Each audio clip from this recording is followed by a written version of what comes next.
online for at least 72 hours. We do have a quorum in attendance through in-person and virtual means. We are meeting in part by use of a software application which allows communication among trustees.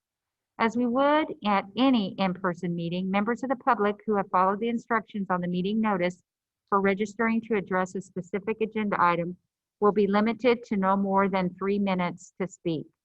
All other meeting procedures will adhere to board-adopted procedures to the extent practical. An audio recording of this meeting is being made and will be available to the public at a later date. We apologize in advance for any unforeseeable difficulties and ask for your patience as we navigate unprecedented conditions. The order of business for this meeting is set out in the agenda. The meeting will then be officially called to order. Please bow your heads as Trustee Chumbley leads us in invocation and pledges of allegiance.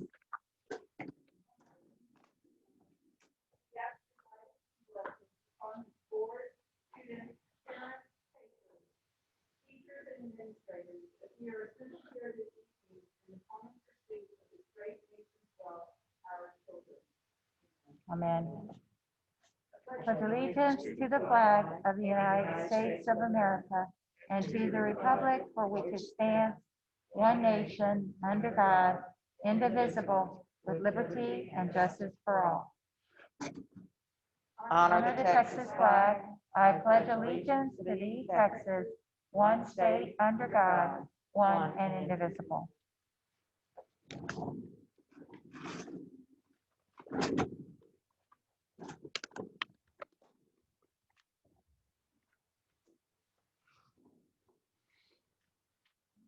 Okay.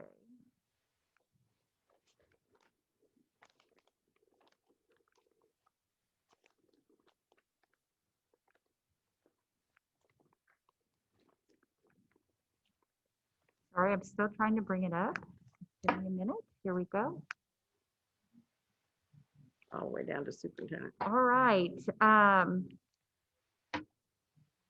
We have no public hearings, superintendent's report, board members' reports, recognitions, etc. Are there any citizens to be heard tonight? Okay, so nobody has signed up to speak to an agenda item. All right. Okay, we will go to item 16, superintendent. Thank you, Dr. Harrell, members of the board. Appreciate your attendance at this called meeting. The first item we have for your consideration tonight is the opportunity to pursue a waiver with the Texas Education Agency. As you are well aware, over the spring and the summer, we have had rapidly changing guidance with regard to how schools were going to operate. Initially, we had 3 weeks to transition students into buildings. That then went to 4. Then there was the opportunity to seek a waiver for an additional 4. You'll recall that we did take advantage of that opportunity. After week 8 of the school year, and by the way, we've just started week 7, just to give you a sense of where we are. Time moves fast. After week 8, if we are going to retain any control over the numbers of students in our building, we have to apply for and be granted an additional waiver. What I would say is that while we are asking the board to approve our ability to pursue this waiver with the agency, at this point, we don't see the need to use it.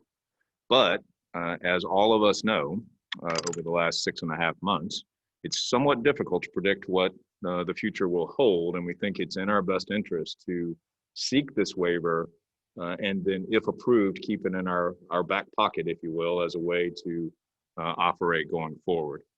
So happy to answer questions. Do recommend approval. Thank you, Dr. Woods. Are there any questions from our board? Ms. Chumbley? I don't have any questions. I wish that we didn't need to have this, but I think that we need to. And I'm hoping that everything heads in the right direction and we can just let our kids back as much as their parents want them to be back.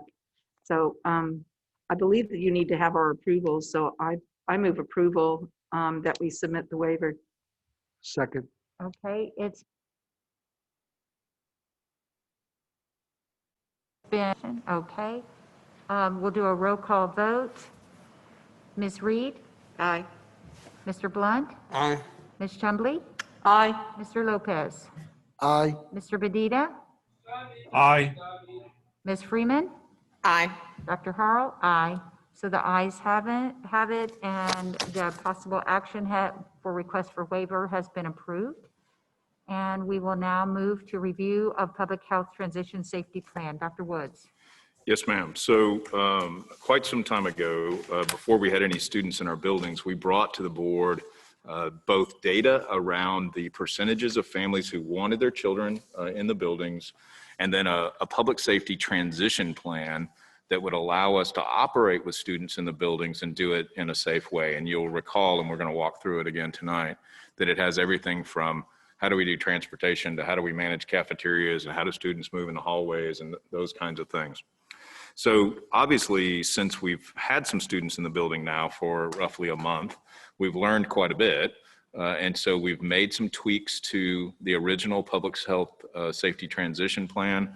We also want to review with you the data that we received from the survey of families about how they wish their children to learn in the second grading cycle, which begins in 2 weeks from yesterday. So we'll share that with you as well.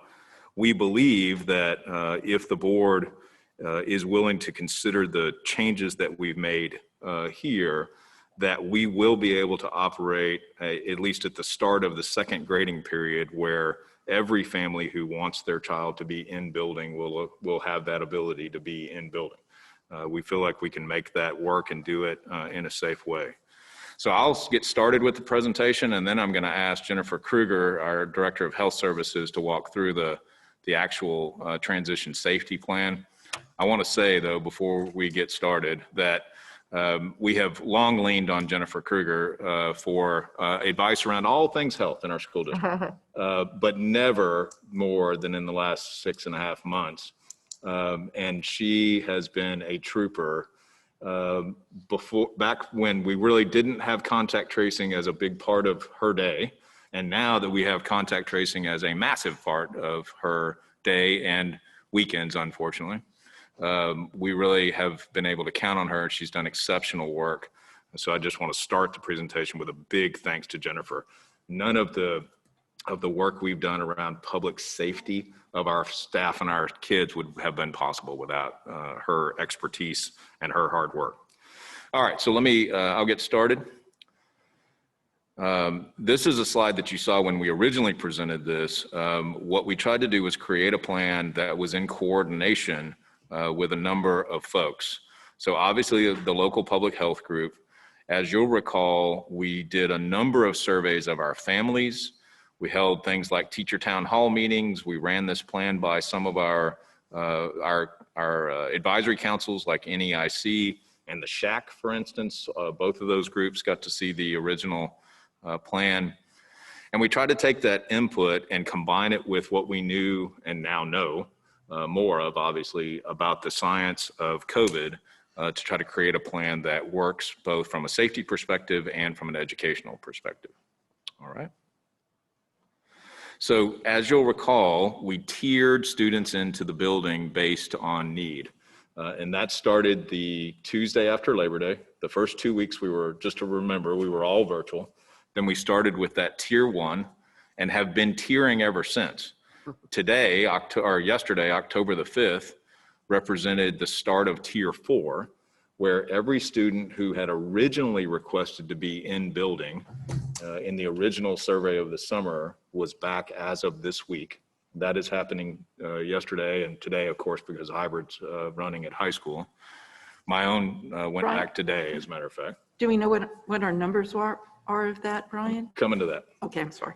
So, and then on October the 19th, which represents the first day of the second grading cycle, we would essentially complete tier 4 and allow any who had chosen in-building learning for the second grading cycle. Remember, we gave folks the opportunity to change, and quite a number did. And so you'll see those numbers in here in just a minute, but that's the tiers with which we've operated under, all right? So where do we get the data that we use? This is a dashboard that gets updated every Monday. When we meet as a cabinet every Tuesday, the very first thing we do is review these metrics. that Jennifer reviews them with us. This dashboard is available to anyone, and we can certainly provide that to you if you're interested in it. I start looking at it about 7 o'clock on Monday morning and wait till all the metrics are updated. One key point, and I think I sent this to the board maybe yesterday, is that this is a picture of this week's dashboard. You can see for the first time in many months, we are below a 5% positivity rate, and that at the bottom right, that STRAC health system stress score is actually entered into the normal range. So those are very positive indicators. Those are things that have been slow to move over as we've improved in San Antonio. Those things have been slow to move, and those are good indicators. All right. So this just gives you a sense of the survey. What we did is we went back out to families from September the 23rd through September the 30th and said, if you wish to make a change, either from virtual to in-person or in-person to virtual, let us know. And so we had about 18,000 people fill that survey out. A little more than 14,000 actually wanted to make a change. And then the data that you'll see incorporates those changes. Okay. So as of today, we've got right at 30,000 students in buildings. So right at 29% of our students are in buildings as of this week. And then you can see that number will increase to 43% as of 2 weeks from yesterday, the October the 19th. And then we've tried to show you the split by level. So as you can see at elementary, there's a almost exactly 50-50 split. At middle school, 40% choose in building, and at high school, a little lower at 36%. The other thing I'd say behind this data is that the variance at elementary is quite high campus by campus. And this is something that we've seen in our survey data going way back to June when we first started doing these surveys. And that is that the variance, especially at elementary school from campus to campus, is quite high. We've actually got elementary schools where just over 30% wish to return. And then we've got some where just over 70% want to return. So there's a very high variance. The variance is much lower at middle and high school. It's much more narrow range at middle and high school. But wanted you to have a sense, all in all, the number's about 44,000 students that would be in buildings as of October the 19th. And that represents 43% of the total number enrolled. All right. So questions for me before I turn it over to Jennifer? Because she's going to walk through the hard stuff. Any questions? Ms. Tremblay? This is, I think So Ms. the- Tremblay, then Ms. so on the in-person, I thought we had flip-flopped a little bit, Brian, but we didn't as much. We didn't. I think all of us, I'll just speak for the staff, thought that it would be, if we can go back one slide, thought that number would be much higher than it is. And it turned out not to be the case. And as we were watching the data come in, it was consistently that way. And so if you didn't want to make a change, you just didn't have to do anything. That's correct. And then we had 14,000, you said, that made a change? The deltas are right at a little north of 14,000. A handful changing from in-building to virtual, and then the vast majority changing from virtual to in-building. Okay. I just thought it would be actually higher still. And we were surprised as well. Than what it ended up. And then the piece that I'm worried, so what happens, Brian, if a parent didn't see or didn't get to or didn't do the survey and then comes back and says, well, wait a minute, I want to change. I think Do they get to change? Yeah, the answer to that question is, for the most part, the answer will be yes. There are some campuses, those ones I mentioned, that are north of 70%, where that's going to be extremely challenging. But those are the outliers, not the rule.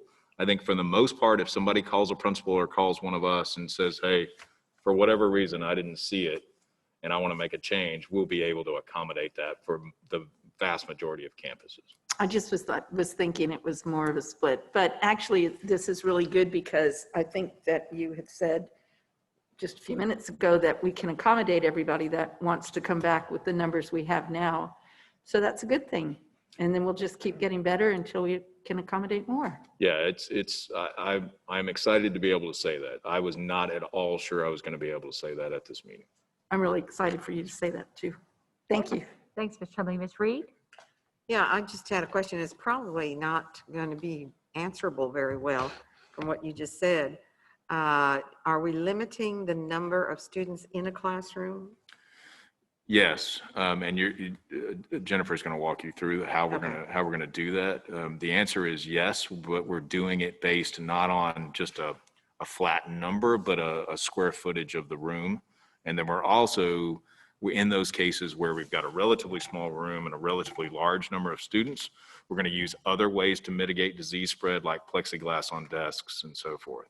But for the most part, there will be limits to numbers of students in rooms. So most of the children that have been on virtual learning are in classrooms with the teacher that they were with in virtual. They're now there in person with the same teacher. That is correct. That has been one of our goals, especially in the pre-K-5 space since this started, was to not be doing teacher changes as students chose to or had to leave or come into a building. So are some of the younger kids, their classrooms almost filled? And at the moment, no. Obviously, when we incorporate these numbers here in a couple of weeks, there will be some that are much closer to filled, but filled means more like 3/4 or 70% of what it would normally be. Okay, thank you. Thanks, Ms. Reed. Ms. Freeman?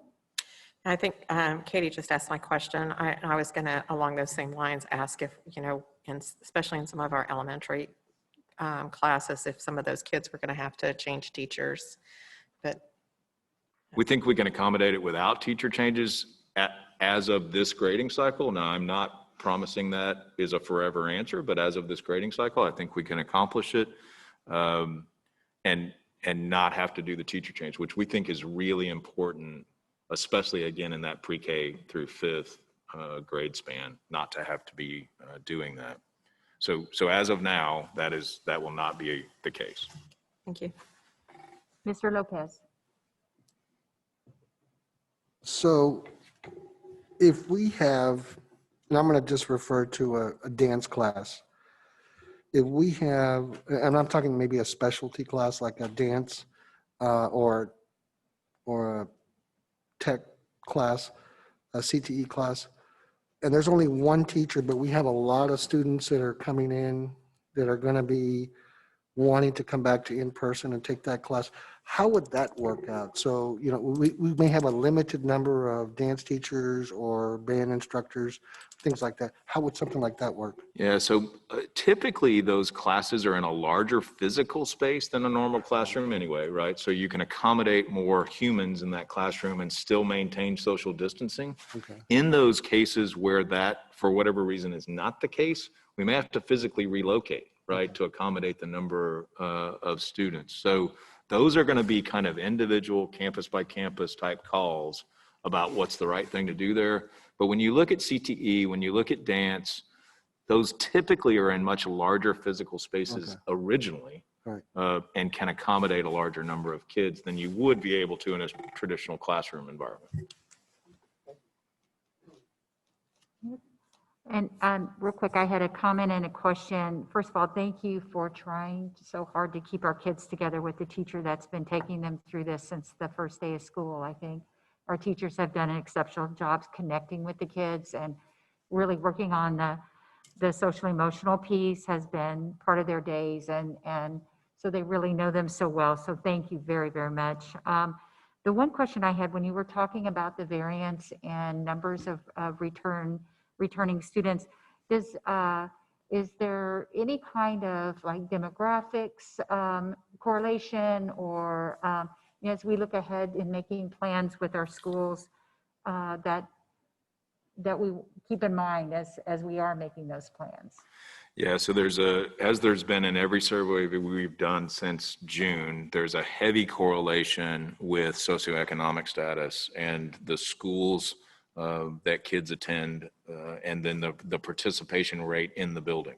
We've seen that consistently since June. There's nothing that's changed here in that way. One of the things that we're going to be working on now that we feel like we've answered the question of can we provide in-person learning to every family that wants it, is at many campuses, we're still going to have some space, right? We're going to be able to accommodate more. And so principals are in the process, staff are in the process of contacting families, especially those that are not proving that they're successful in the virtual environment, and asking them strongly, suggesting that they return. But that correlation does exist, and it has existed since we began our survey. So that's still running true. So It the is. lower socioeconomic has lower percentages of wanting to return. That is correct. Clear. Okay. Thank you very much. And I haven't done the math. Brenda and I could do the math, but the correlation would be extraordinarily high. Okay. Thank you very much. All right. Any more discussion? I'm looking to see Just if this Joseph- portion, because we've still got the plan. Oh, to walk I'm through. sorry, This was just, Jennifer. yeah, there you go. Sorry. Yep. That was just FYI. Thank you. Jennifer's got the, He was doing the warm-up act. yeah, right. Thank you. That was purely warm up. All right, good evening. Thank you, Dr. Woods. Hi. It's definitely been an honor to work and learn through this challenging experience for everybody. And good evening to the board. I'm honored to come and speak with you this evening. I will warn you a little bit ahead of time that the document is going to look quite different than we presented last time. And the reason for that is that some areas where we are recommending to get rid of some language, we'll have some strike through, and then some added language in different areas will be, for the most part, in red. And so as the metrics get started, as we move into, hopefully get into our green zone, we're separating some of the metrics out into more of a required criteria to remain in that green area, and then some supporting criteria. And the reason for the change there is that the supporting criteria such as disease doubling time and the STRAC score have been more relevant when we were in that period of time where we had increased and surge of cases. As we've approached a more stable level in Bexar County, the recommendation from our Metro Health when we had consulted with them, and we consult with them quite often, is that the two major ones will continue to be the percent of positivity, which we are very excited that it came down below 5% this week, and then the daily case numbers over a 14-day period. Okay, next slide, please. And so as the health metrics continue to change, there's going to be some that are going to continue that will be district level. And if we have instances on specific campuses where we may need to change metrics depending on case counts, we still have the flexibility to be able to do that on that level. And that's what this diagram here is kind of showing, where we have the ability to shift both ways. Okay, next please. All right, so here's what I'm talking about. It looks a little bit different. And so just to recap, we have the 4 levels. When we first started back in virtual learning, we were in the red zone.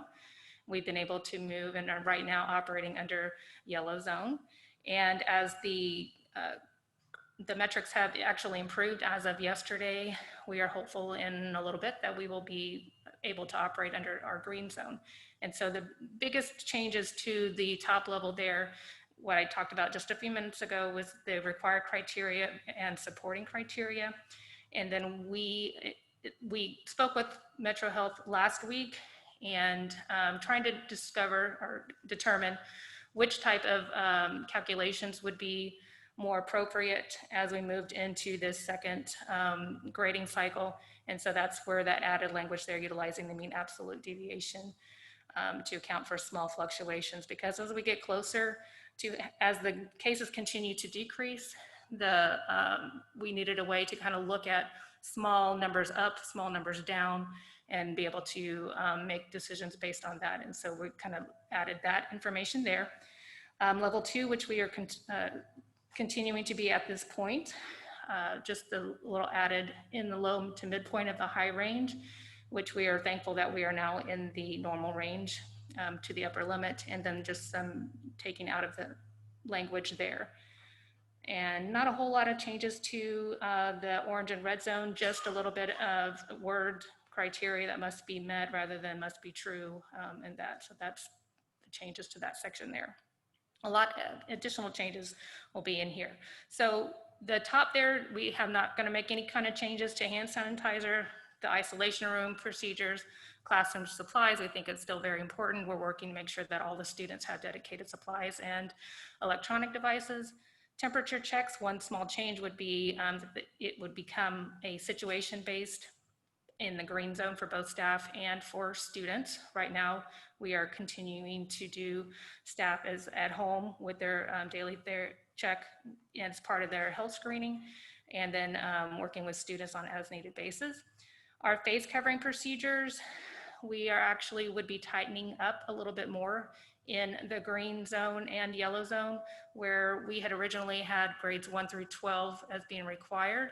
We are learning that the little ones are doing pretty well with wearing their mask, and as we continue to improve in those, we feel that it's very important that we continue to work with those students, and so we kind of make some changes to the language there.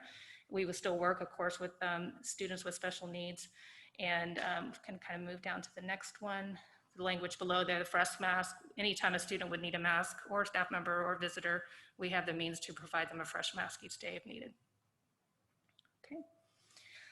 All right, so here is an education piece that we have communicated out to the schools, trying just to illustrate how to appropriately wear a face mask, and with some guidance that we've received through the Children's Hospital of San Antonio, as well as some other studies that have looked at the efficacy of Gator's face mask and mask with the valves on them. We have come up with some recommendations that there are some that are not acceptable to be used indoors, but then could possibly be used outdoors as regard to Gators.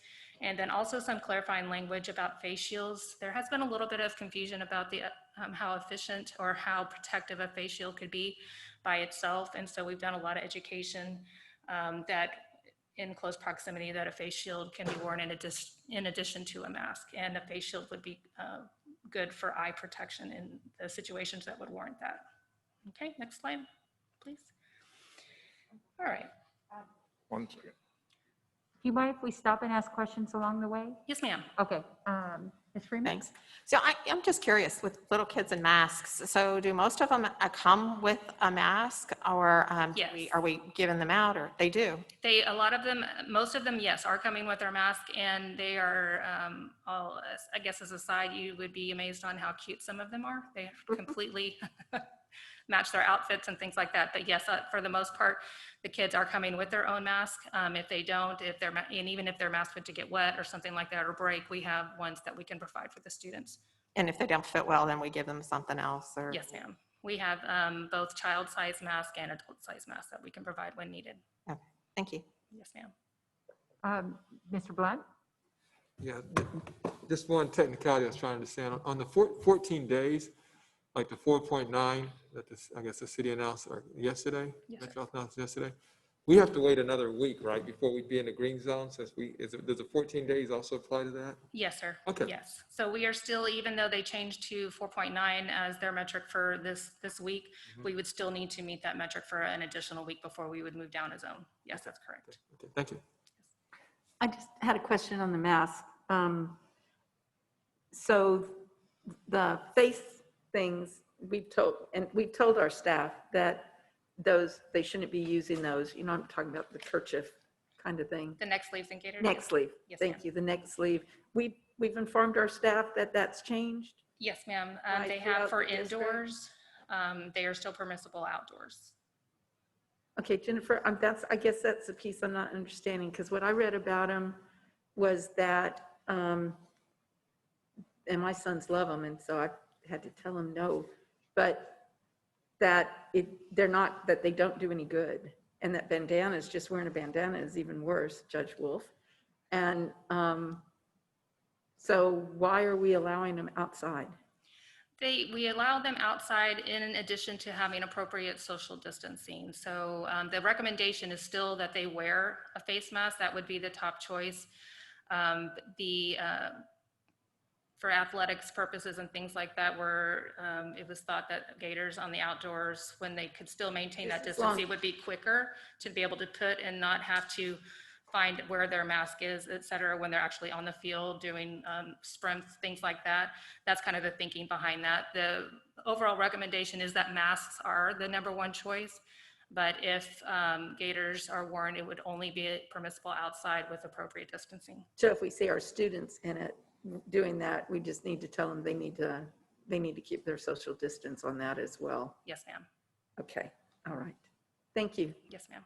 Oh, wait, just one other thing I just wanted to tell you. So I was talking to a friend of mine, a nurse, because I have such a hard time breathing in these things, particularly if I'm hot. And she had said that the gyms are giving out masks now, but they're mesh.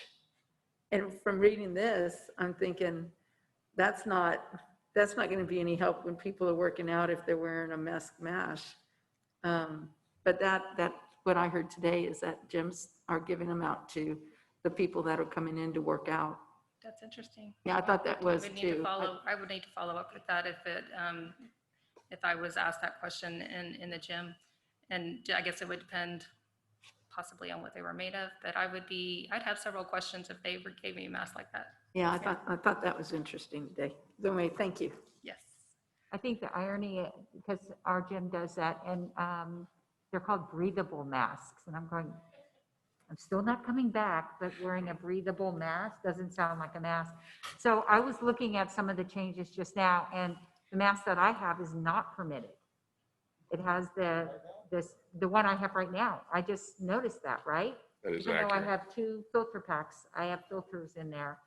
That would not be okay. And then the fact that it has to come entirely over the nose was new learning for some kiddos I heard at one school. Yes. So I know our teachers are doing a great job trying to ensure that the proper masks are worn. Is there some other things that we should be sharing as community members, like 2-ply, polyethylene, anything else that if they ask us, because folks do, and obviously, we are involved in the district, what are just some 5 standard things that could be mentioned without having to open up a PowerPoint? Okay. Thank you. The big ones would be want to make sure that it has more than one layer, and that it would definitely need to be breathable. If the person can't breathe through the mask because they put too many filters or something like that, we want to make sure that's through there. They did have the guidance about the exhalation valve, and the reason is when it protects the individual with the valve, as you breathe in through the mouth, but then as you breathe out, it would not be protective of others because there is the impedance through the mask would not be as much as without a valve. Oh my gosh, I'm so sorry, everybody. And then also other important points would be to make sure, like you said, that it fits snugly around the nose, does cover the mouth, and then also that there's not a whole lot of gaping to the side. And we want to make sure that they are wearing a clean mask, that we don't wear the same mask every day for a week or something like that, because we want to make sure that they're washed regularly. Thank you, Jennifer. Yes, ma'am. Any other questions? Mr. Medina, you're still okay? All right. Okay. All right. The next area here for classroom spacing, we do have a few additions to it. In the yellow zone, they would be based on square footage, as Dr. Woods was alluding to a little bit earlier. The students would still face single direction, and we would make sure we are minimizing close contacts among the teachers and students inside the classroom. So that, and we've done a good job with that. The students have done remarkably well adapting to the classrooms looking a little bit differently. As we move forward, we did strike through the maximum of 10 students per classroom and are relying on that spacing due to the different sizes of the classroom. As we move into the green zone, we would still have a priority on spacing as much as possible for 6 feet based on that same square footage in the classroom. We would still have the same minimizing the close contact amongst teachers and students as possible, and have the students remain facing a single direction. So the other areas that Dr. Woods was talking about earlier regarding installation of plexiglass, all of those things would help provide that appropriate spacing in the different classrooms as we move through. Student mobility, we have not made any changes there. Lunch procedures, the area, every other seat, we are changing that to make sure that we have in the yellow zone, maintain that 6 foot spacing with single direction as much as we can. And that's about the only change that we tightened that language up there a little bit. Jennifer, Mr. Medina has a question, Yes, ma'am. Yes, sir. and then Ms. Tremblay. Thank Mr. you. Medina? Be real brief. I appreciate it, Ms. Kruger. Regarding the new CDC guidelines, do any of those new guidelines on any of the measures that we're following? I'm sorry, CDC guide, I think I heard CDC guidelines. Right. There was, I guess, news report this Monday and today that there were new recommendations as early as Monday. Did you hear of any of those impact schooling? I would have to go back and check the CDC website. I was not aware of any new changes as of today or yesterday, but if there are something, that we would definitely take that into account. And if we needed to make some further changes, we would definitely do that. Thank you for bringing that up. I will definitely go back and check. I was on their website yesterday, but I did not notice some changes, but we'll definitely go back and reevaluate. Had to do with it was more of the distance that regarding airflow and so forth.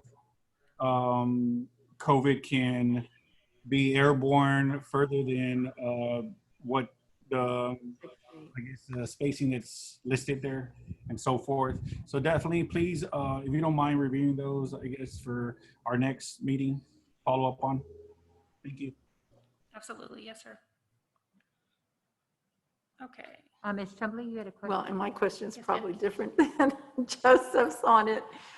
I'm just wondering at any time, I mean, Jennifer, how long do we have to stay green when we can start, you know, maybe having the mask as the main, you know, the mask, washing our hands, making sure that, you know, as the preventive measure versus the distance? Okay. I mean, are we ever going to get, I mean, COVID's going to be here a long time, so are we ever going to get where we can stand closer than 6 feet with people? Well, that definitely the hope is there. What timeline that is the big question that everyone has. And I think probably my gut is telling me that as we have more vaccine availability, and once we get to a level where we can achieve approaching type of a herd immunity type thing, that we're probably going to keep the physical distancing recommendations and all of the other mitigation factors until we would be able to have appropriate immunity. That's also looking through the crystal ball. We would have to just kind of see how the next several months go, and then go through the guidance that the leadership and CDC, what they're finding based as we learn every day. They're getting more data and how the disease is progressing and things like that. So I don't have a complete answer to that. I know it can't be soon enough for anyone really, but I know that I have confidence in what's being done throughout the country and the world and the research that's happening. And I think that the vaccine availability will have a big impact on that. Yes, ma'am. Okay, lunch procedures, we talked through that. I think we can go to the next one. All right, that's procedures. Added a little language here just to kind of give a little bit more detail in this section. So we have been following through in the yellow zone, and where we are in now, that we're having 1 household per seat. The addition of the windows open, hand sanitizer upon entry, mask being required, and then the bus sanitized on each route. We had that language in some of our task force work. We just decided to add it here just to give a little bit more detail and clarity. We did add on the yellow zone, we had already had strongly encouraged parent drop-off in our orange zone, and we wanted to actually continue that through yellow and green zone, just because that if the parents want to bring their kids to school. We want to make sure that they have that opportunity, which they already have, but we also encourage it. That just helps us keep the numbers down even a little bit more on the buses. But the yellow and green zone will be the same through that. And I think that's something that that's probably something that's gonna stay, and it's probably good. All right, no changes to the common space utilization, health screenings. We actually decided to tighten up and continue daily screenings for students and staff and visitors on a daily basis in the green zone, which I think is wise. Okay, next part.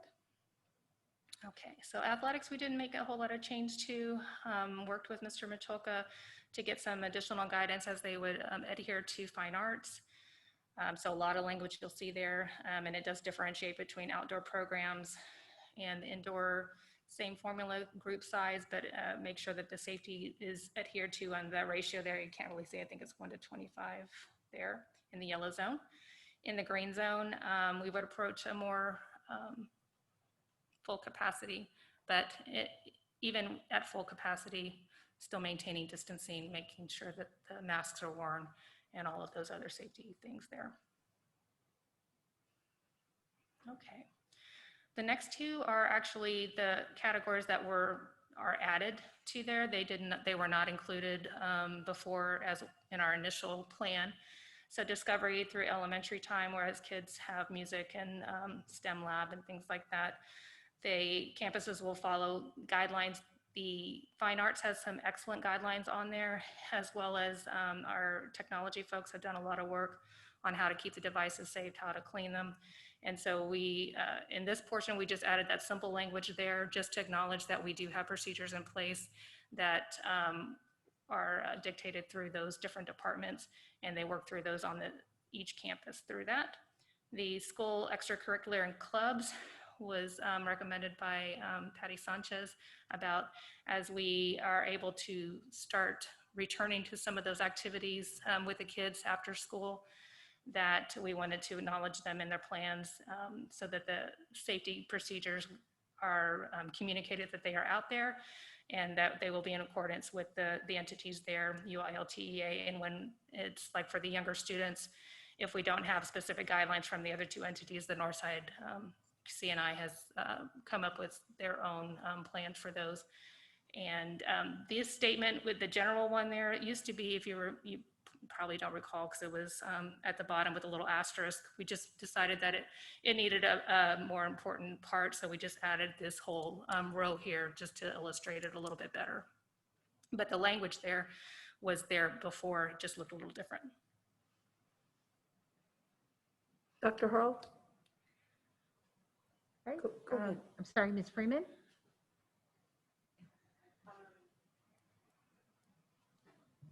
Where are we right now in our thinking with playground, elementary school playgrounds? Yeah, we started discussing that last weekend, and we're going to think through protocols with Jennifer and probably with Metro Health. I don't see us making a change on that until the 19th, but I do think there could be a change on that with that new grading cycle. We're going to have to think through that from a sanitation standpoint. Sure.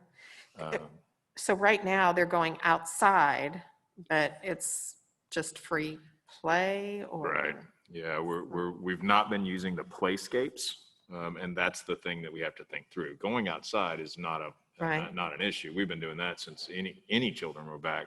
The question is around the playscapes themselves, and we'll have to circle back to that. Like I say, the quickest a change would be made there would be a couple of weeks. Thank you. I just had one, Jennifer. So on the 16th slide, I guess, it shows fine arts, outdoor and indoor programs should operate at full capacity. And so is that, how long do we have to be in green for them to be able to do that? To reach green zone, we would have to meet the requirements of the below 5%, the 14-day for 2 weeks before we would get into green.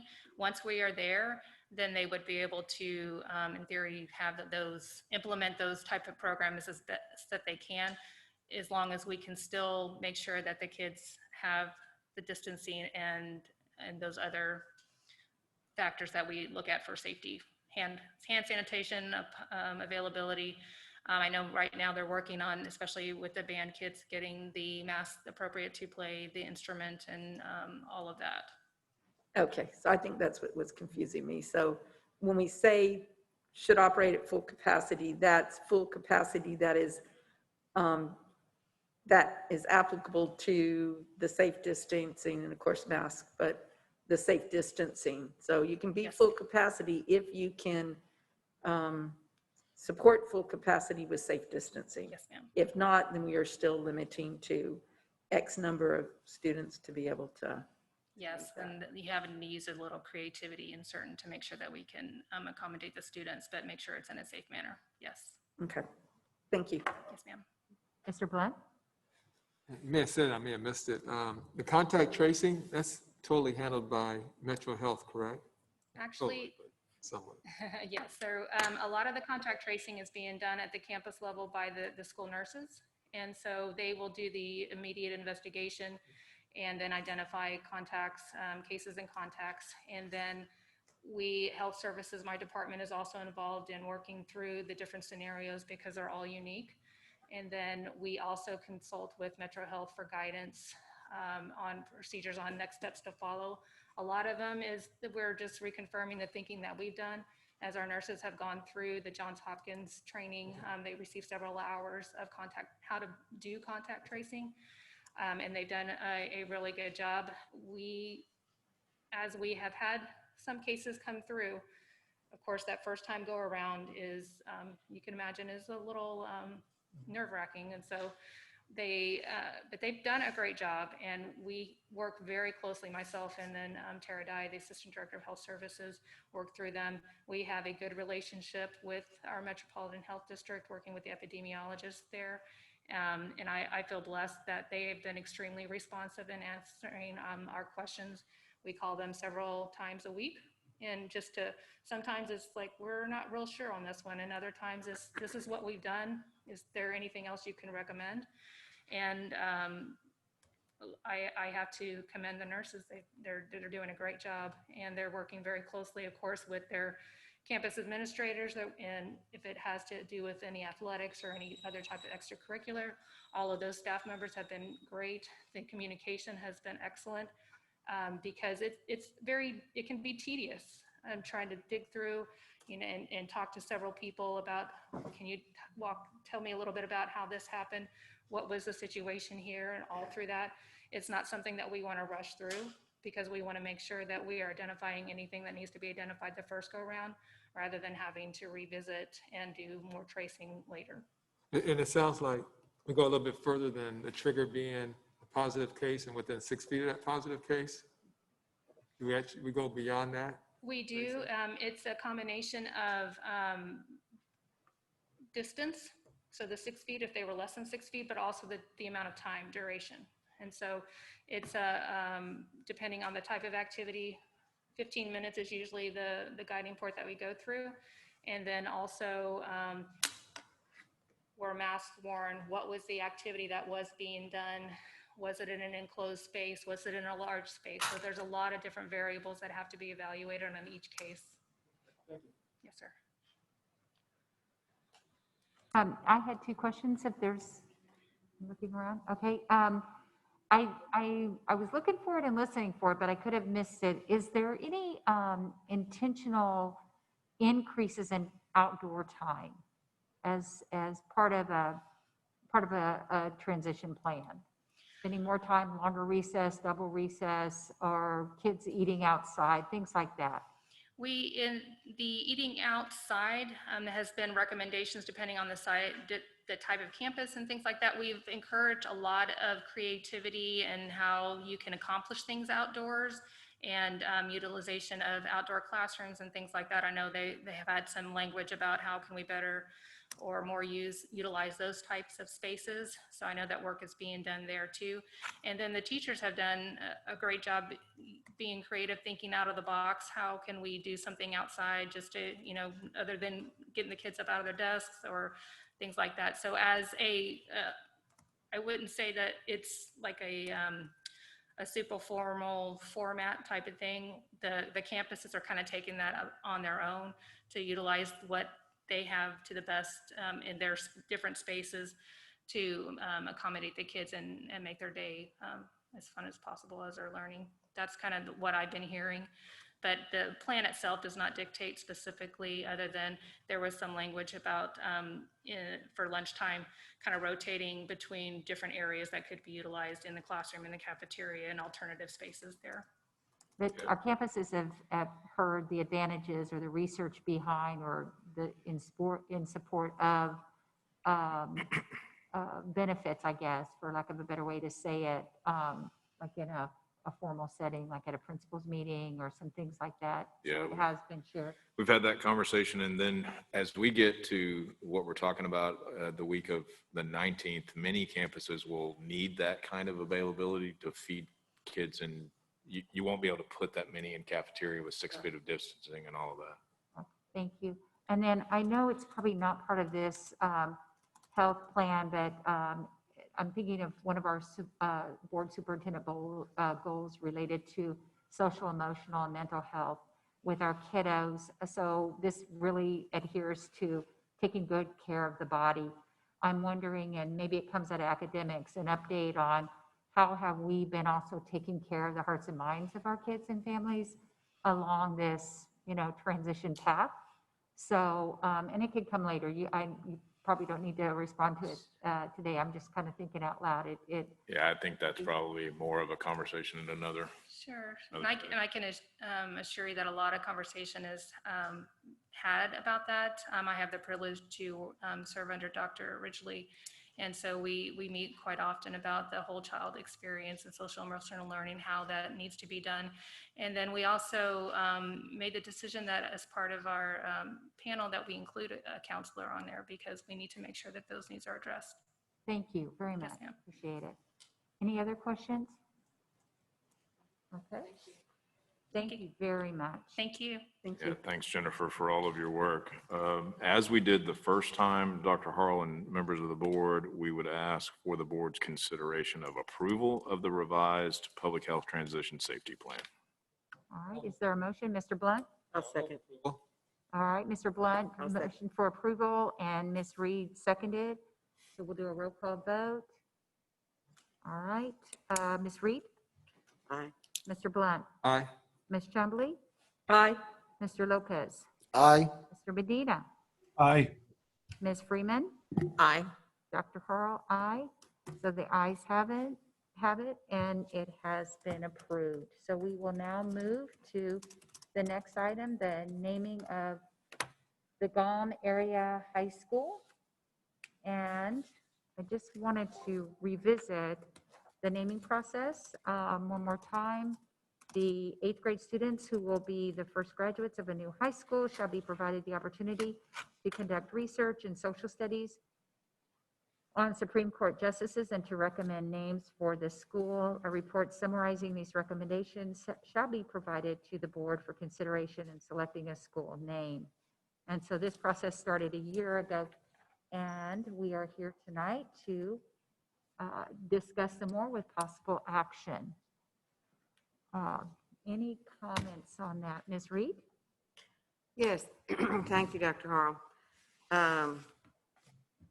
As you just mentioned, we have a procedure in place for naming our high schools, which I've always been very proud of, and I'm happy to tell people about it, and they are usually very impressed by the fact that our students are actually the ones that do the research for Supreme Court justices and then give us the recommendation. I've been on this board over 30 years, and we've named 6 schools in that time, more than there were to start with, because before I came on, we only had 5. And 3 of those were named pretty much right around the same time, Marshall and Jay and Holmes. And all of them have been through this process. They were all the students' choice. And it is a process that the students are the participants, and they are the ones who are the ones that name the school.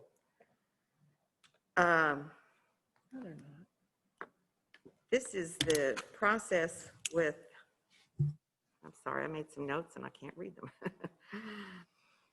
There was only one other time in the time that I've been on the board when there was an obvious choice, and that was when we received numerous votes for the school that now bears the name of Sandra Day O'Connor. It was so overwhelming that there was no really even discussion about it. It just, that was what it was. This is now a time when we also have, maybe not overwhelmingly, nominations for the number one choice that the students gave us, but certainly much more than any of the other candidates that were presented to us. So this process is we had a clear front runner from the students, and that's the students who will be in the first graduating class. So that's their choice. It is a student-driven process. They have given us a clear front runner, and since the students have done that, I do not think that we should take their vote away from them. We don't take the vote away from anybody. We should not. And this was their choice, pretty well, not unanimously, but by far the most votes were in for the number one. That's why this person is the number one candidate. So their voices, the students' voices and their votes must count. So please, let's consider that. I would make the motion that we name the school for candidate number one. Dr. Harrell, a point of order. Okay, I thought our process was going to be that we have two nominations that would be voted on. So that, Katie, because remember we had made the comment that we didn't want to be voting against people. So we were That's why going to we're have a voting for nomination something. process that allowed us to vote for individuals. and I think that the other thing too, we were going to use this opportunity to share what everyone would like to say about the two candidates. So what I could do is entertain a second, right? And then take a vote on that. Or Ms. Reed, would you like to hold off on your motion till folks have a chance to share? Or you have the motion, you could entertain a second, and if there isn't a second, then There's it no fails second, for lack of a motion Okay. second. Is there a second to Ms. Reed's motion? Okay, there has been a second, right? Yes, Dr. Harrell, I would second. And I just want to be clear before we vote here, we're all going to be able to discuss. Yep. Okay. Right. Thank you. Okay, now is there any discussion? So I have one question. All right, Mr. Lopez? So if there's been a motion to approve what Katie had said, and there's been a second, would there be an option for another motion to be entertained prior to that motion? And would it be voted on? Well, my understanding, there is a second, and now we have discussion, and then we take a vote. Right. Right, but so at this point, the motion on the floor is that, Katie, correct me if I'm wrong, is that we name nominee number one for the new high school. It's been moved and seconded, so we have one nominee. Right. So let's say if I wanted to, Then you'd have to move to amend the motion that's on the floor to include a second nominee, and then receive a second on that, have a vote on that, and then the board would proceed to vote for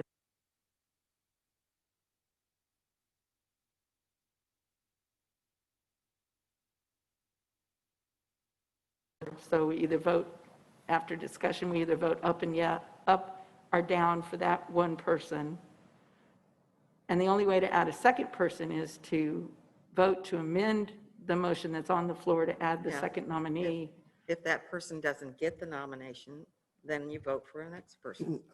I thought you could still make a motion, even if you've made a motion, or a friendly motion is what they may call it, and then use that, vote on that first, and then go back to the original. So wouldn't that be a friendly motion that I could, if I wanted to recommend somebody else? Now, actually, really, Gerald, the only way that we could get, that you can have a second nominee on the floor at this point is to move to amend the main motion that's on the floor right now. Okay. So then I would like to move to amend the motion that we have now to include our second nomination, or the second individual that's on the list for consideration for the high school renaming. Second. Number 3, right? I'm sorry? To be clear, Yes, number 3. number 2, yes, ma'am, I'm sorry. Okay. And is there a second? Second. Okay, so let me say it again. So now we are going to vote, or are we going to have discussion first? So sorry about that. Let's go ahead and have discussion. And then Ms. Freeman, did you have your hand up or was that for? Okay. I'll go Is ahead. there someone who would like to go? Mr. Yeah. Lopez, thank you. I'm going to go ahead and read my statement if that's okay. Say it again. I'm going to go ahead and read my statement if that's okay. Sure. So I'd like to take this opportunity and provide input for consideration for the naming of our next high school. The 2 finalists that we have in front of us today, in my opinion, are both equally qualified to be given the honor of having a high school named after them here at Northside. They are both exceptional women whose backgrounds come from humble beginnings. Yet in spite of that, both have persevered to preside over cases in the highest court of our nation as Supreme Court judges. I am excited that we're adding a second female to join Sandra Day O'Connor for our 12th high school, as we proudly are continuing to honor women's contributions. As a school board, we know very well that the identity, especially in today's times, is important to our students. Students today are looking for someone to model after. They want someone to look at who looks like them. We know Northside is culturally and racially diverse district. Currently, 68% of our students are Hispanic. However, according to a study, there are only 34% of Hispanics were unable to name a Hispanic leader. But they also said that it is important for the community to have representation. And I'd like to read a quote from the winning essay for the nomination of Sotomayor.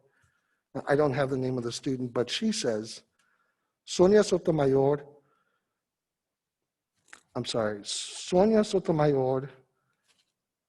is a living example of diverse representation to our society. The same diversity and equity should be expressed in our next Northside High School. So with that in mind, therefore, I believe that the next woman who we select should represent this population of our district. And I am asking that you consider naming the 12th high school after Sonia Sotomayor. Associate Sotomayor was the first Hispanic Latina to be appointed to the Supreme Court. Over the past 3 decades, she has worked at almost every level of the judicial system. She has broken barriers, proving no matter what you look like or where you come from, you can still achieve the American dream.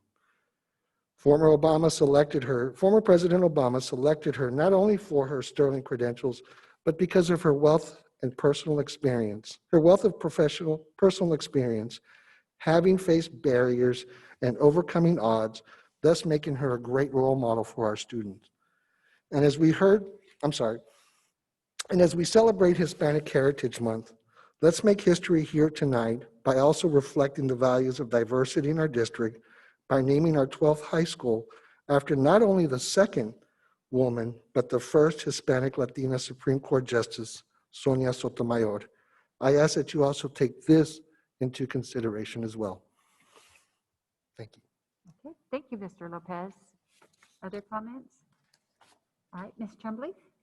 So in supporting the amendment that is on the floor to include a second name to be considered in naming our high school, I would like to just make a brief comment in relation to candidate number 2.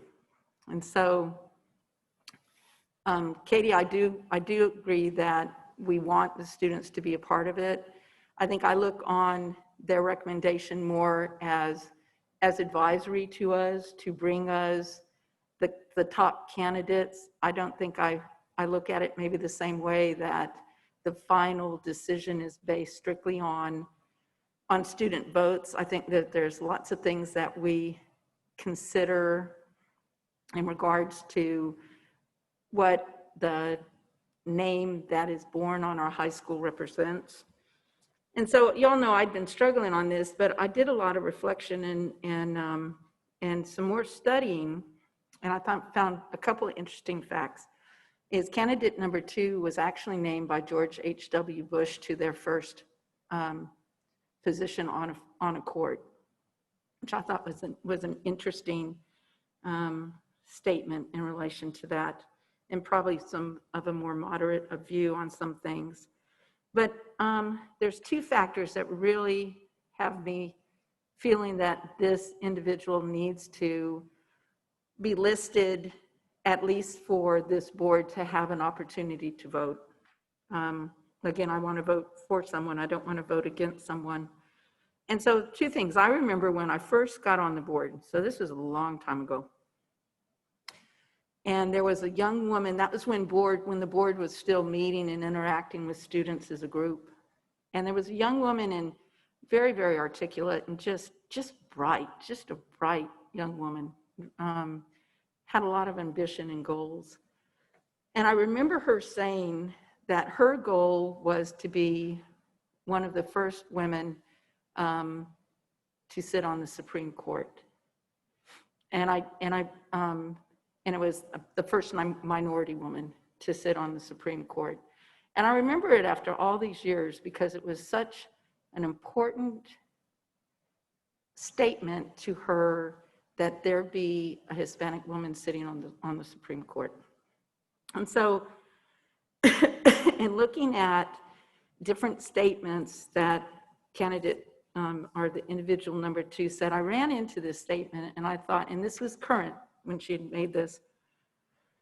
And so she said, people forget the most important thing is shared human values. We all have families we love. We all care about others. We care about our country. And we care when people are injured, she said. And unfortunately, the current conversation often forgets, first, it forgets our commonalities and focus on superficial differences, whether those are language or how people look, are the same God they pray to, but in different ways. And that just really struck me. And so I really hope that the board will support this amendment to allow another name to be part of our process in the selection for who should be named.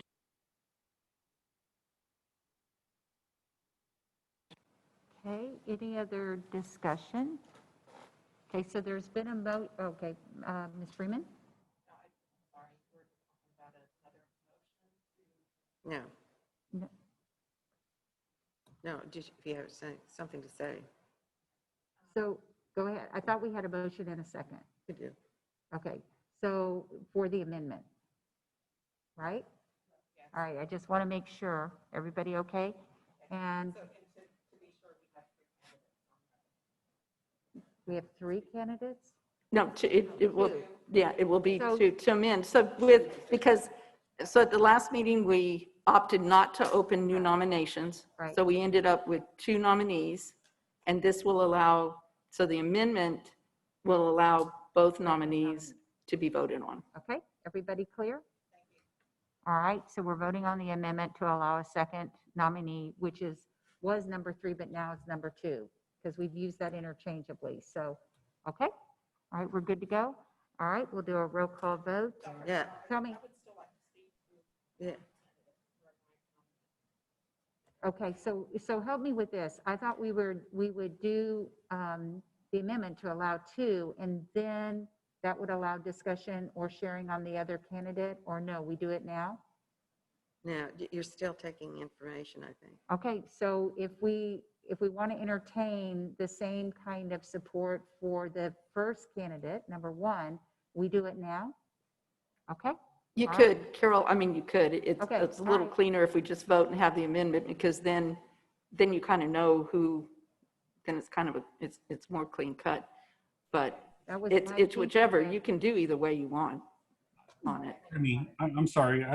have my hand raised. And so I was just following up. So would this be the right time to speak in support for our second candidate, or are we still following? So that's what we were looking for clarification. My understanding was that we were going to go ahead and vote on the amendment to allow the second candidate and then entertain comments on 1 or 2. Does that Well, make sense? Is before- everybody okay with that? Let's wants get the to- amendment so that we do have 2 candidates to talk about, or are you talking about What- number 2? Maybe this will Mr. clarify it. I'm sorry, Mr. Medina? Maybe this will clarify it, Joseph. So there have been positive statements made in relation to the amendment on number 2. Once the amendment's voted on, then we'll know if we have 2 candidates or if we have 1. And then we can come back and speak again. But I was speaking in support of naming this individual in the amendment, in supporting the amendment, so that we would have their name to vote for. So Well, now, with go that back, Mr. Medina, because you also want to support number 2 on that. I think he does need to speak. That's correct. And Okay, if, Go ahead. Sorry, okay. Mr. Medina, I misunderstood. Go ahead.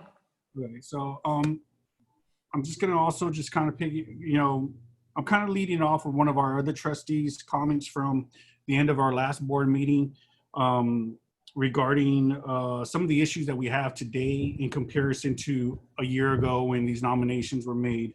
And that's why it's so important that I do speak up. So one, I want to share a couple of thoughts of the naming of the new high school.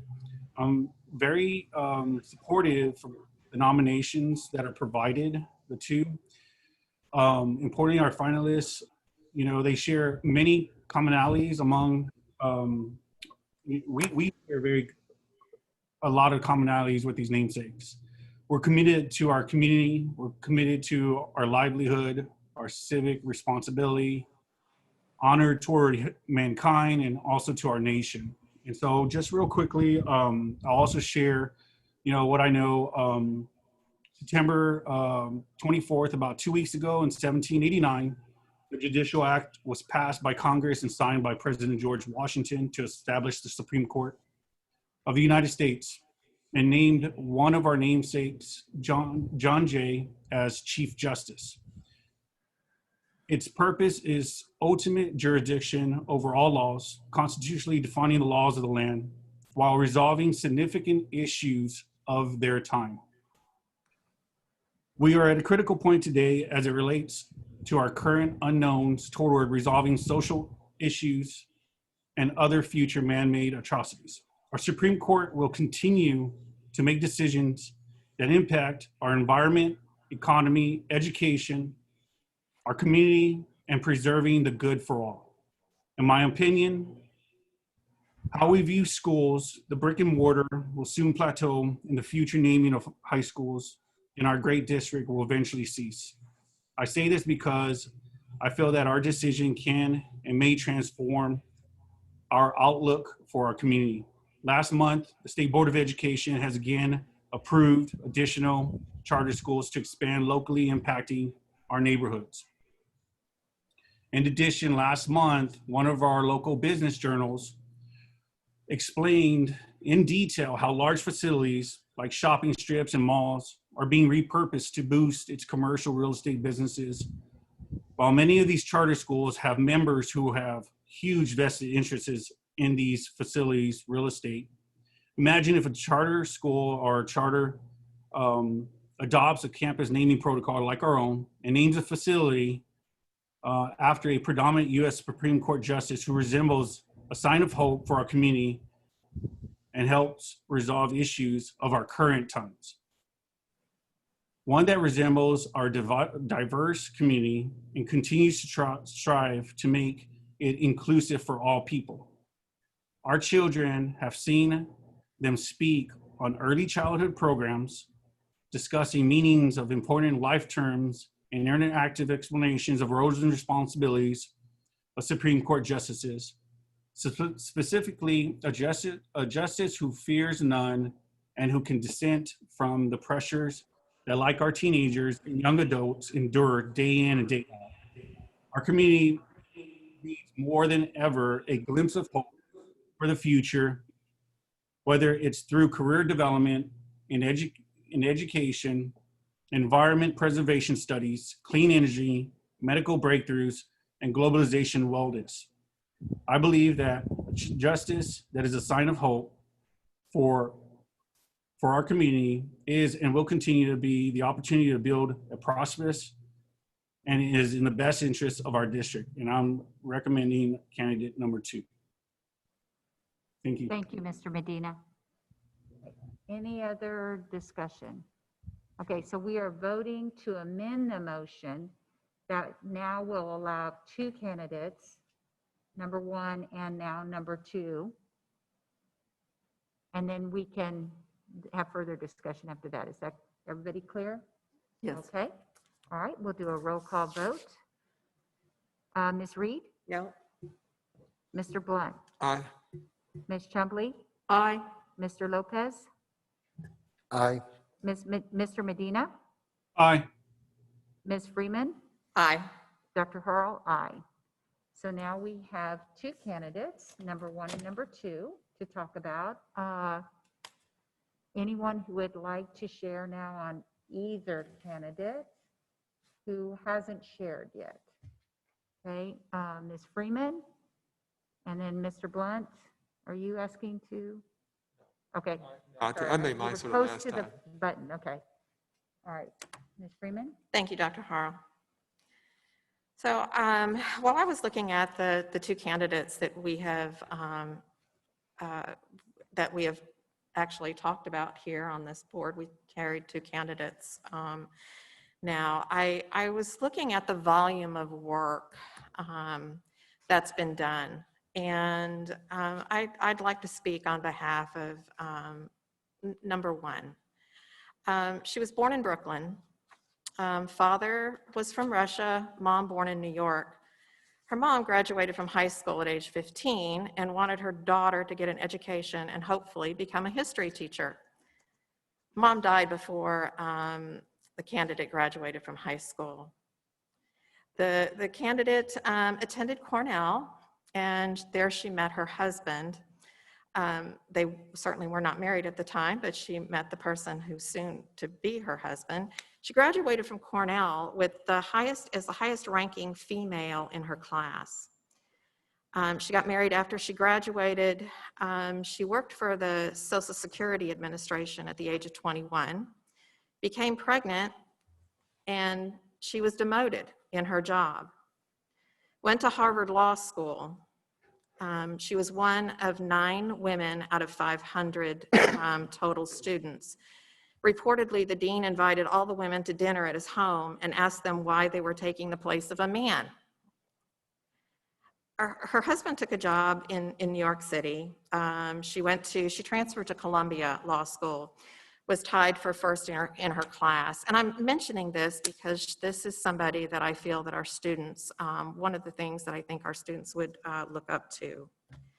She was first position at Rutgers Law School, but was told she would be paid, she got a position at Rutgers, but was told she would be paid less than her male peers as her husband had a well-paid job. She was only one of 20 female law professors in the United States at the time, became a professor at Columbia. She authored the first casebook on sex discrimination, co-founded a women's rights project at the ACLU, and participated in more than 300 gender discrimination cases. This was certainly before she came on the bench and while she was with the ACLU. She dedicated her career to gender equality before being appointed to the Supreme Court. She said gender discrimination should be treated as racial discrimination, but she knew she was going to have to win this one step at a time and chose her cases wisely. And she defended both men and women. She's been called the Thurgood Marshall of gender equality law, small in stature, towering figure for equal rights. When asked about how her perseverance, when she had first gone to Cornell and she met her then to be husband, he had actually contracted cancer. And so she helped him get through his studies as well as work through hers. And she was asked about her perseverance at that time, and she sat back and said, well, what did you expect me to do, sit in a corner and cry? She had a lot of perseverance, a lot of stick-to-itiveness, lifelong trailblazer for human rights and gender equality, numerous awards, and became part of pop culture in most recent times. At her confirmation hearing, she quotes a jurist, "A spirit of liberty that embodies our Constitution must be first and foremost in the hearts of men and women that compose this great nation and country where the least shall be heard and considered side by side with the greatest." She said, "I will keep that wisdom in the front of my mind as I am capable of judicial service." When she was appointed and sat before the Senate committee, she was supported by 96 yeas, 3 nays, and 1 non-voting member. And that Senate at that time included almost half and half Democrat.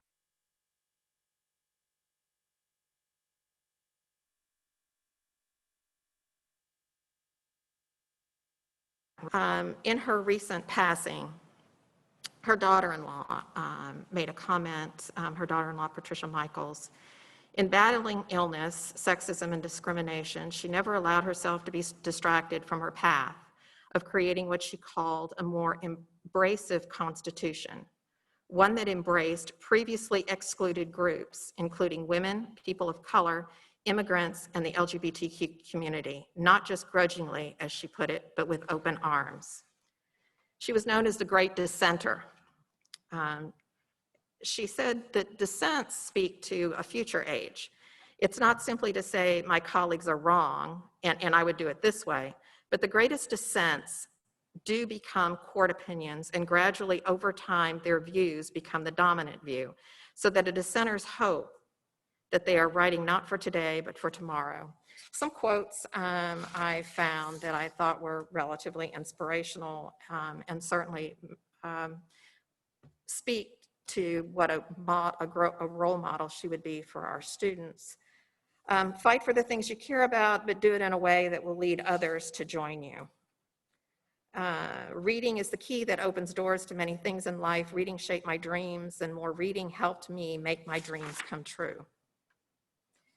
If you have a caring partner, you help the other person when that person needs it. If I had a life partner who thought my work, or she said she had a life partner who thought her work was important as his, and I think that makes all the difference for me. She said that she would like to be remembered as someone who used whatever talent she had to do her work, to do the very best of her ability. And I have so much written in some of her accomplishments and some of her cases, but I think her work speaks volumes, and we've heard much about her life story as in most recent times.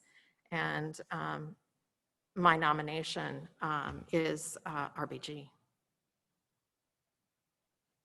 Okay, I have a few words, but I will wait and see if anybody else has anything to say. No, we- Ms. Reed? Well, you know that I feel that this is the student's choice because they're the ones that voted for her, and that's the way I feel it should go. But to add on to what Karen has already said, this is a highly respected woman who served a great length of time on our Supreme Court, and I don't know of anybody who does not respect her. And the decisions that she made for equality for everybody, for men, for women, for nationalities, everybody, that was always what her issue was. And if we're talking about being equal with our students and having equality among our student body, there's nothing better as an example of that. So That's all I would add at this point. Thank you. Ms. Chumley? Dr. Hall, what I just wanted to say is that I think that we're very blessed that we have two really good candidates. And I think that we have two candidates that will be able to be good role models for our students. I just think that there's just, as in anything, there's differences of opinion in relation to what is the most important piece. And do you look at the overall book? Are there other factors that you consider? And so I think that it's not a question that all 7 of us agree that we have 2 candidates. I think it's just the way that we look at it. And so I just want to add one thing back. I'm sorry, my phone died, so I had lost it. There was a comment about candidate nominee number 2 and a current justice that sits on the court who have very similar beginnings, but the way that they look at social issues are really very extreme. They're very different. But yet in a comment she said about this other justice that she said, I love this man because our differences, I'm trying to paraphrase it, our differences are also our strengths. And that reaches home to me too, because a lot of times the 7 of us may not always disagree, but I think the discussions we have that come from it and those differences are what makes us strong. So. And you're talking about number 1 or number 2? Number 2. Well, actually, I'm saying Number two that is both of okay. them are very good candidates, but the comments I made were in relation to number 2. Okay, thank you. Mr. Medina? Okay, so it's really important. So I always understand that the court is of its times, and so whether it's social justice issues or whether it's things that need to get resolved. So are we saying names now of these 2 nominations? I'm assuming.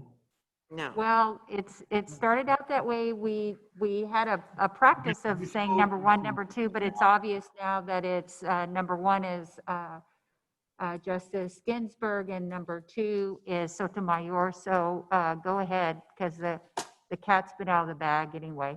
Okay, so I'm speaking on behalf of nomination, the top 3 nomination of what the students selected was Sonia Montemayor with a tremendous number of votes. And so with that said, passing on this nominee may be a lost opportunity for our community to look forward to future resolutions. And justices, again, are of their times.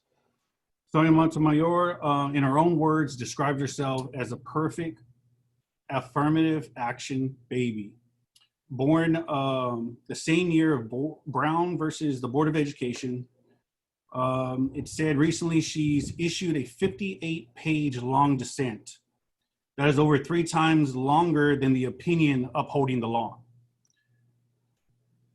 where she made clear that it is the court's role to defend the civil rights of historically marginalized groups in favor of educational equality.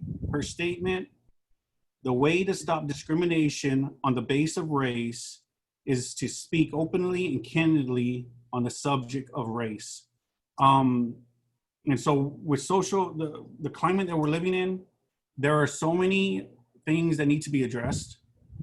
And in our community, looking forward to make sure that we have those, that there's a clean slate. I mean that we're moving forward. Justice Sotomayor is a face of our community, knows well. She's very well known in our community. And I say that as early as childhood. I've seen, watching my own sons, watching Sesame Street, her explain the roles and responsibilities of a justice. And, playing, there was a couple of episodes and there being with my sons, you know, them learning about the law and them having a familiar face and having a school named after that is not only, you know, like earlier, Trustee Lopez brought it, you know, made a comment that, you know, young people, you know, of youth, like Hispanics, like my sons, it's very few and fair, other than Cesar Chavez and others that you can look up to. And where are they now? I mean, it really, and so right now, I would definitely encourage to name our new high school after Justice Sotomayor. Thank you. Thank you, Mr. Medina. Mr. Lopez? I just want to, you know, really hit home and you know, kind of talk about the importance of having Justice Sotomayor as our namesake. You know, I've read to you my feelings and, you know, spoke of why I think that she should be, you know, the namesake for the next high school.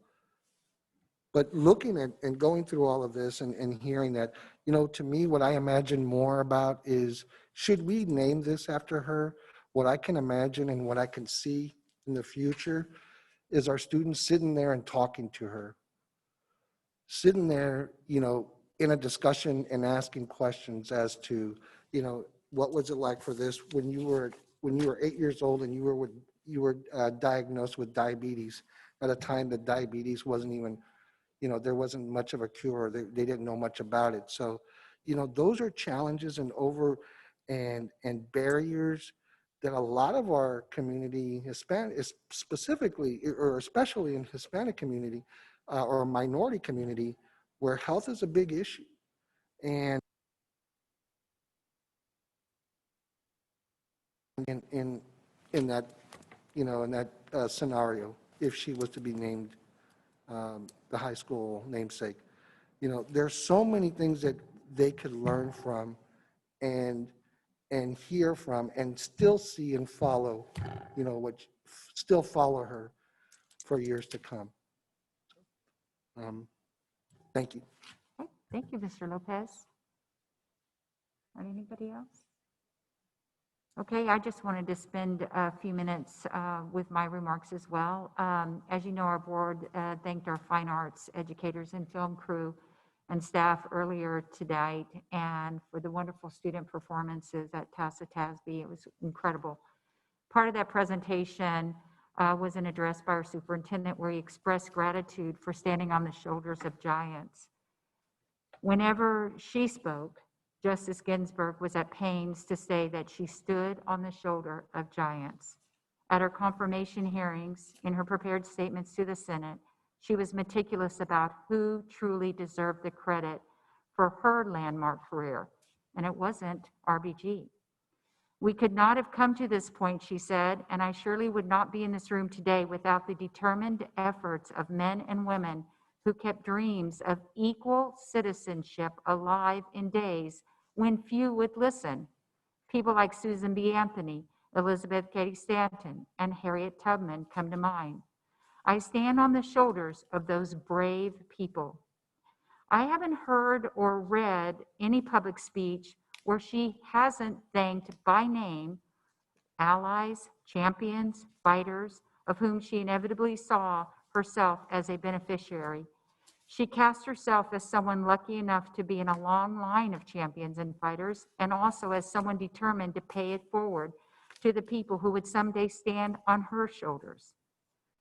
Justice Ginsburg was reserved and cautious and careful with her words, but I also think she never truly wanted her career and the progress for which she toiled day in and day out, challenged by adversity or illness, to be her own. Maybe it was because she was almost always part of a bigger entity, an ACLU project, a law school class, a court, her family, her circle of friends. She talked and thanked soloists a lot, but she didn't do a lot of solos. Instead, she saw herself as part of something bigger, something that started with her mother's passions and with the help of her teachers, fellow lawyers, family, and friends. She once responded to a legacy question about how she would like to be remembered, to which she responded, to make life a little better for people less fortunate than you. That's what I think a meaningful life is. One lives not for oneself, but for one's community on the board, as our commitment to serving our community is part of what makes our lives meaningful as well.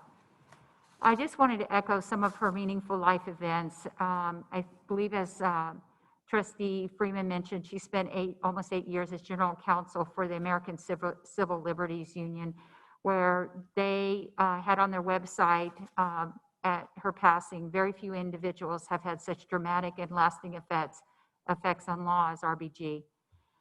1993, she became the second woman, the first Jewish woman to be a justice on the Supreme Court. In 2020, she became the first woman, the first Jewish person to lie in state at the nation's capital. In addition to honoring her work as an attorney, a law school professor, U.S. Appeals Court Justice, Supreme Court Justice, wife, mother, grandmother, and great-grandmother, she did all this as she underwent several cancer treatments, always trying to have treatments and surgeries on Thursdays and Fridays so she could return to court on Monday. While I do honor, I truly honor and respect the body of work and life accomplishments of Justice Sotomayor, RBG's breadth of work and accomplishments in advancing liberty and equality for all, coupled with the content of her character, to paraphrase MLK, is exactly the shoulders of giants I would like our students, my grandchildren, to stand on as we choose our next high school namesake. I do believe that the original 8th grade students who also chose RBG with the most submissions represent our students and families of all backgrounds in our Northside community. And as trustees, we should honor the process and listen to their voices as well. In summary, I share RBG's values with my own children and grandchildren, and our family mantras of the best things in life are not things, they are feelings like love, acts of giving without getting prizes or pay. However, Justice Ginsburg said it better when she stated, I would like to be remembered as someone who used whatever talent she had to do her work to the very best of her ability and to help repair tears in our society, to make things a little better through the use of whatever ability she has. Because, as she said, I've got much more satisfaction for the things that I've done for which I was not paid. And with that, I'd like to also give my support to candidate number 1, Justice Ginsburg. Oops, sorry about that. Okay, so my understanding, and I want to go back to something Ms. Chumley said, that we are voting for our choice, not against another, and it could never be said any better than we are voting for someone. So help me with the process. So do we get a motion, You already have. or do we go ahead and go straight to the vote? Right, so you've got a motion on the floor that allows you to have both candidates, and so you just Yes. proceed to vote. Okay, so do I do a roll call vote for candidate number 1 and then a roll call vote for number No. 2, or we just say our number when I say your name? I think you just say the number. Just say the number? Yeah, Everybody which okay with that? that would work either way. Okay. All right, Mr. Medina, we're going to do a roll call vote, and you're going to say who you're for, number 1 or number 2. Is that okay? Thumbs up? Okay. All right, let's go for it. Ms. Reed, Number 1. Mr. Blunt, Number 2. Ms. Chumley, Number 2, Mr. Lopez, Number 2, Mr. Medina, Number 2. Ms. Freeman, 1. and Dr. Harrell, 1. So number 2 will be our next Golem Road Area High School namesake. Congratulations. All right, congratulations. All right, Dr. Harrell, I do have a question. okay, sure.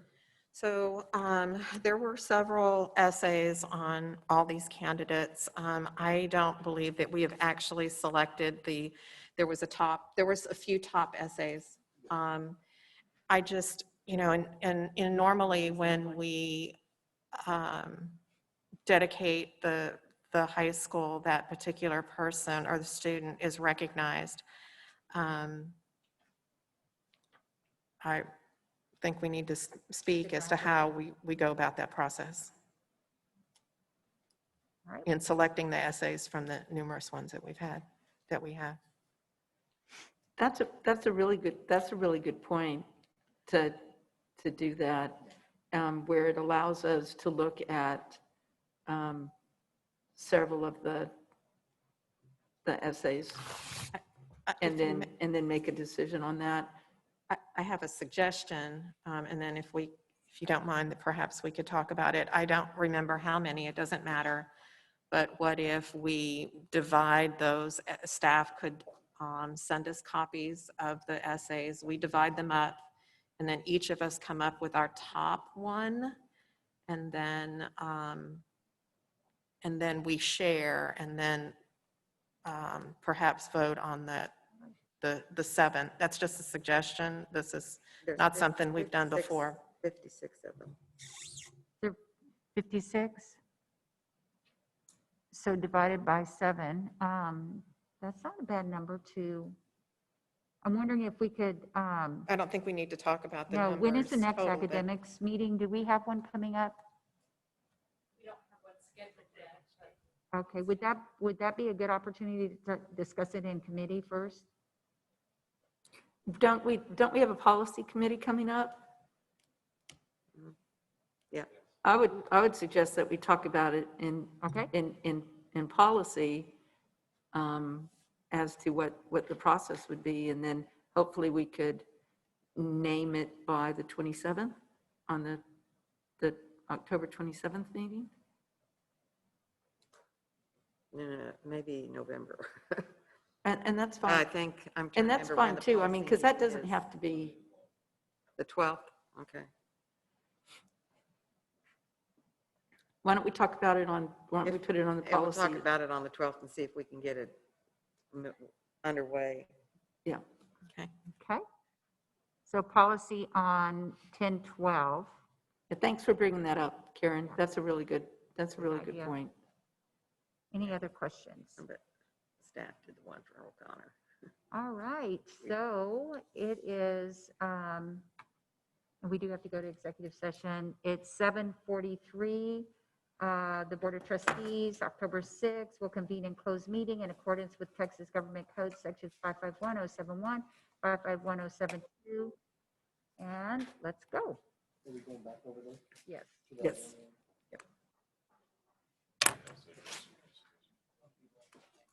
Do we take anything with us? 6/2020, beginning at 8:04 p.m. We'll convene in open meeting. Action will take place on the following items: consideration and possible adoption of a resolution determining that the superintendent of the Northside Independent School District is authorized on behalf of the district to negotiate, execute, deliver, and perform all instruments or documents as the superintendent in his discretion may deem necessary or desirable in connection with the acquisition of approximately 17 acres tract of land located in Bexar County, Texas, to be used for the development, construction, and operation of school and appurtenant facilities. I've never seen that word. Buildings, structures, and fields, and to do or take any other action which the superintendent deems to be in the best interest of the district in order to effect the foregoing and carrying out the policies of the Board of Trustees of the district in accordance with Texas Education Code Sections 11.1512. Do I have a motion? Madam President, I move as you just read. Okay, is there a second? Second? A second came from Mr. Blunt. We'll do a roll call vote. Ms. Reed? Mr. Blunt? Aye. Mr. Medina? Aye. Ms. Freeman? Aye. Mr. Lopez? Aye. Ms. Shumbley? Dr. Harrell? Aye. The ayes have it. The resolution has been approved. The board now will end its meeting at 8:06 p.m. on October 6, 2020, with a new high school namesake. Yay! Everyone be safe.